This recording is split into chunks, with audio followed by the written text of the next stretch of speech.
just when I thought it was going to be a very relaxing Sunday morning. I don't know, do a couple of draft profiles, have some brunch with the kids, do the New York Times crossword puzzle. But no. Of course, Lamar Jackson to the Vikings? Question mark? Why the hell not? So, of course, I would be fine running it back with Kirk Cousins this season. Revised contract, made it work with the cap. He's playing some of his best football, but you got to look towards the future. And absent the Vikings moving all the way up for the QB of the future, why not grab the 26-year-old former MVP, even though, yes, running quarterback, blah, blah, blah. Yes, he's a running back, blah, blah, blah, blah, blah. Yes, he can't stay healthy, blah, blah, blah, blah, blah, blah. Don't care. Really do not care. And ESPN's Jeremy Fowler reporting that NFL executives see the Vikings as a wild card for landing Lamar Jackson. And Bleacher Report did a good summation of this. This is what they wrote.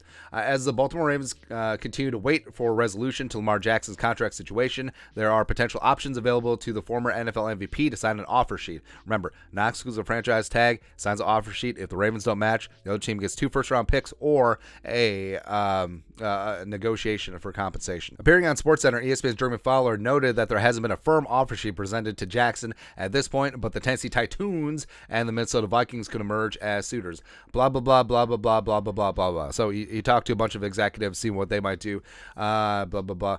Kirk Cousins, and even a wild card like Minnesota. Kirk Cousins has 1 year left on his contract if they want to reestablish their identity there. So they talked about the Titans when new GM Rand Carthon, and the fact that the Titans had a running quarterback before, sure. Or a team at the top of the draft, if they don't get their guy, pivot to Lamar Jackson. The Jets certainly could do that too if things fall through Aaron Rodgers, even though Lamar Jackson should have been offer one. But it's very interesting that NFL executives who are plugged in and in the know see that the Vikings as maybe a wild card. Love to see it, man. And with Kirk's contract, I mean, this is a trader's paradise. Like, if they want to pick up Kirk Cousins, they certainly can do it cheap because this is what would happen. So the new team would inherit $10 million on their cap because of his $10 million base salary. Because remember, cap hits incur when the money is paid and to what team the player is on currently. So roster bonus paid, signing bonus paid. That's already dug in on the Vikings cap, as well as void years added. That's on the Vikings.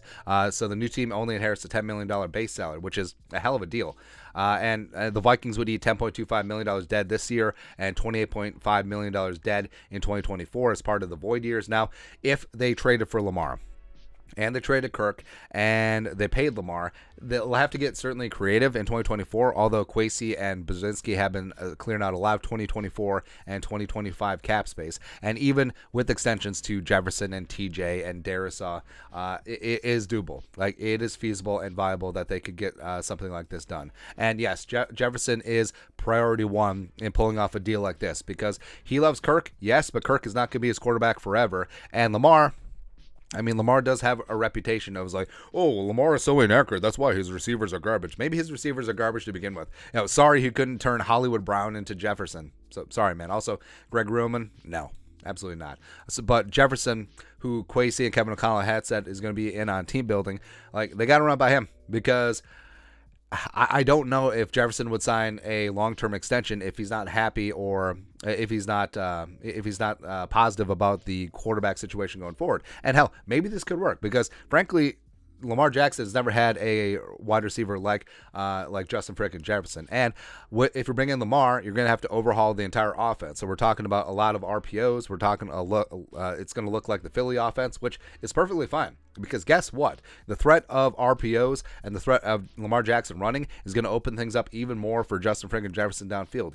You can't really double and triple team a receiver if you're always concerned about turning your back on the quarterback and he takes off for large gains. So teams are going to have to play the Vikings differently with Lamar at quarterback versus Kirk at quarterback. And even though it'll be different, and us Midwesterners are very slow to change, even though Jefferson's obviously not a Midwesterner, but it could be beneficial for Jefferson to bring in a guy like Lamar Jackson, even though he's not as accurate as Kirk Cousins and not as traditional of a quarterback as Kirk. It certainly could work since Jackson is that offensive weapon. And Lamar is only 26 years young. 2018 number 32 overall pick. Could have had him, except the Vikings took my cues, and of course the Vikings signed Kirk Cousins that offseason, so it was moot. 2019 NFL MVP, where he led the league in passing touchdowns. No big deal. Yeah, Lamar can't throw, but whatever. Career 96.7 pass rating, 12,000 career passing yards, all that stuff, and 4,400 career rushing yards, 6.1 yards per carry. Also, his mobility would change the complexion of the offensive line. No longer do they have to protect a stationary target, but Jackson's mobility can certainly help things out up front. But beyond the trade compensation, which would the Vikings give up 2 first, or would Kirk Cousins be part of the deal to the Ravens, or would they trade Kirk elsewhere and then just put together that compensation towards the Ravens? Who knows? Who knows? It's very nebulous at this point. Would it be a direct trade? Would it be 2 trades? Would it be a 3-way trade? Don't know. Don't know at this point. But then it comes back to compensation for Lamar, where there's a lot of rumor and speculation. Lamar is representing himself, so it's not. He should get an agent. In complicated negotiations like this with multiple teams, he should have an agent. But him, laughing that he's turning down a 3-year guaranteed deal from the Ravens saying that he wants a fully guaranteed deal. No one knows anything at this point. But Spot Rack estimates his salary at around $40 million per year. I'll tell you what, if Derek Carr is worth the money that he's getting, if Daniel Jones is worth $40 million, Lamar Jackson is worth $40 million. So I'm perfectly fine with that. And like I said, Lamar Jackson, yes, he is 26. Yes, I think that he will be a different quarterback by the time that he's 30, once the legs start going. So I think that the Vikings, if they pick up Lamar Jackson, they have to make sure that JJ's down with it. They have to completely overhaul the offense, turn into the Philly offense, and they have to go all in on a 4 to 5 year window. And if this is the road that they decide to go down, Kevin O'Connell, by the way, was a mobile dual threat quarterback. Certainly not on the level of Lamar Jackson, but he understands the inherent matchup problems that represents. And also, Kwesi was with the Browns for 2 years. So his front office had to try and stop Lamar Jackson twice a year during the time he was there. So he understands the power that Lamar Jackson brings to bear and the stress that he puts on defenses, as he and Andrew Berry had to try and build defenses to try and stop Lamar Jackson twice a year. So I think it's still unlikely, but I like that it's a spicy option, because if you think about it, Kwesi and Kevin O'Connell obviously want to find their quarterback of the future. Absent a massive trade up in this year's draft, maybe they don't get it. And Lamar, like I said, is only 26, a former NFL MVP. He does have his concerns and drawbacks, but also the upside is certainly there. I mean, Lamar Jackson, maybe he's not a traditional drop back quarterback like people are used to, but guess what?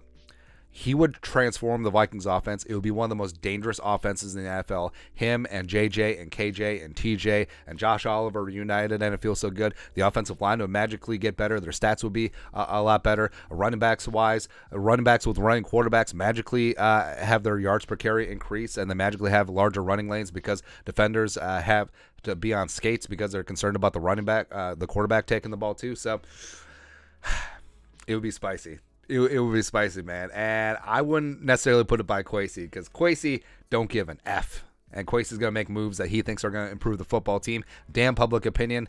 I kind of love and respect that, man. But your thoughts are thoughts. Vikings named a wild card by NFL execs for Lamar Jackson. Let us know your thoughts and our thoughts in the comment section below. Subscribe for daily Vikings takes. Want to support the work? Put a little something in the Venmo. But until next time, Skull Production Value.